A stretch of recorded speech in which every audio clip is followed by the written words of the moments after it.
بسم اللہ الرحمن الرحیم۔ حضرت عمر فاروق ایک سفر میں ہیں، پرانے صحابی ہیں۔ حضرت عمار ابن یاسر بھی پرانے صحابی ہیں اور دونوں جلیل القدر صحابی ہیں۔ ایک سفر پہ دونوں ساتھ ساتھ جا رہے ہیں، جنگل سے گزر ہو رہا ہے، رات جنگل میں گزارنا پڑ رہی ہے۔ دونوں نے اپنی اپنی چادر جنگل میں بچھا لی اور سونے لگے۔ بخاری کے الفاظ ہیں، فجر کی نماز میں دونوں کو اٹھنا تھا، لیکن جب آنکھ کھلی تو دونوں جنبی ہو چکے ہیں۔ انسانی فطرت ہے، دونوں انسان کے ذات لگی ہوئی ہے، دونوں کو غسل کی ضرورت پڑ گئی۔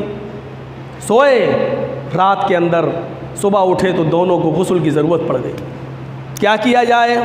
بغیر غسل کے نماز نہیں، لیکن جنگل میں کہیں پانی نہیں، کیا کیا جائے؟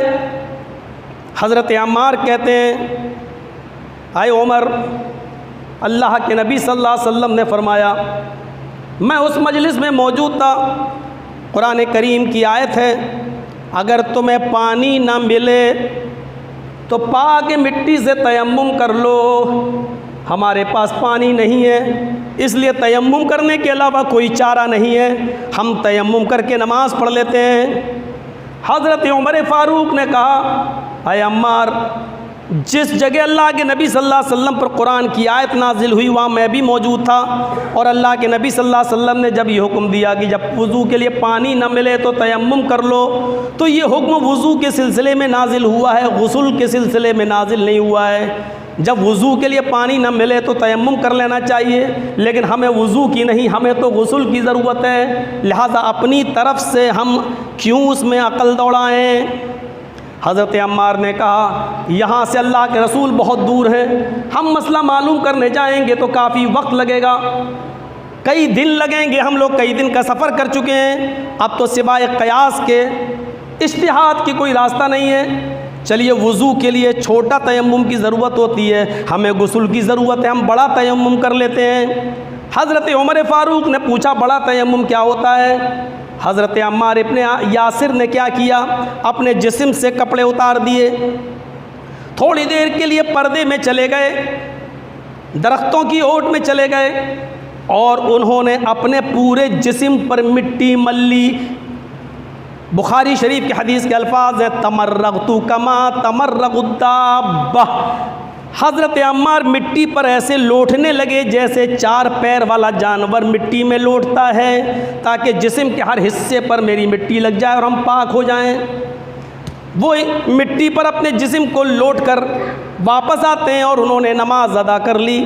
حضرت عمر نے کہا، میں نے ایسا کوئی عمل اللہ کے رسول کو کرتے ہوئے نہیں دیکھا اور فرماتے ہوئے نہیں، ہم تو اس وقت تک نماز ترک کر دیتے ہیں جب تک کہ ہمیں پانی نہیں مل جاتا۔ وہ شہر کی آبادی میں آئے، صبح سورج نکلنے کے بعد وہاں پہنچتے ہیں، شہر میں پانی مل جاتا ہے، جب پانی مل جاتا ہے تو انہوں نے غسل کیا اور سب سے پہلے اپنی چھوٹی ہوئی نماز پڑھی، قضا ہو گئی تھی، اس نماز کو ادا کیا۔ ان دونوں نے اپنا اپنا عمل کر لیا۔ حضرت عمار نے اپنے پورے جسم پر مٹی پھیر لی اور نماز پڑھ لی، لیکن حضرت عمر نے مٹی نہیں پھیری۔ انہوں نے، اور کوئی کسی کو برا نہیں کہہ رہا ہے، انہوں نے سورج نکلنے تک انتظار کیا اور پانی ملنے تک انتظار کیا، پھر غسل کیا اور نماز پڑھی۔ جب سفر ختم کر کے جب یہ اللہ کے نبی صلی اللہ علیہ وسلم کے پاس آئے، اللہ کے نبی سے ان دونوں صحابہ نے جب اپنا اپنا تذکرہ کیا تو اللہ کے نبی صلی اللہ علیہ وسلم کا جواب یہ تھا، اے عمار ابن یاسر، تم نے بھی غلط کیا، اور اے عمر، تم نے نماز ترک کر کے تم نے بھی غلط کیا، دونوں کی غلطی۔ تم نے پورے جسم پر مٹی پھیری، یہ بھی غلط، اور تم نے غسل تک پانی کا انتظار کیا اور اس کے لیے سورج تک نکل آیا، تم نے بھی غلط کیا۔ تیمم ایک ہی ہے، اگر وضو کے لیے پانی نہیں مل رہا تب بھی وہی تیمم ہے، اور اگر غسل کی ضرورت پڑ جائے اور غسل کے لیے پانی نہ ملے تب بھی اس کو وضو والا تیمم ہی کرنا پڑے گا۔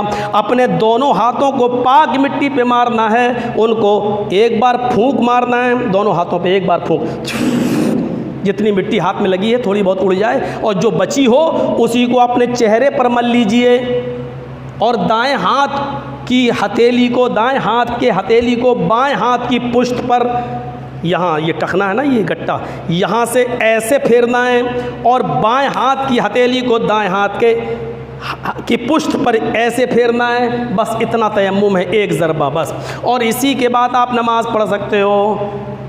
سب سے بڑی عدالت ہے محمد رسول اللہ کی، اور اس عدالت میں جب مقدمہ گیا تو عمار بھی غلط ہو گئے اور حضرت عمر فاروق بھی غلط ہو گئے۔ اللہ کے دین کی دعوت اور لوگوں تک پہنچانے کے لیے اس ویڈیو کو ضرور لائک، شیئر، کمنٹ اور سبسکرائب کریں۔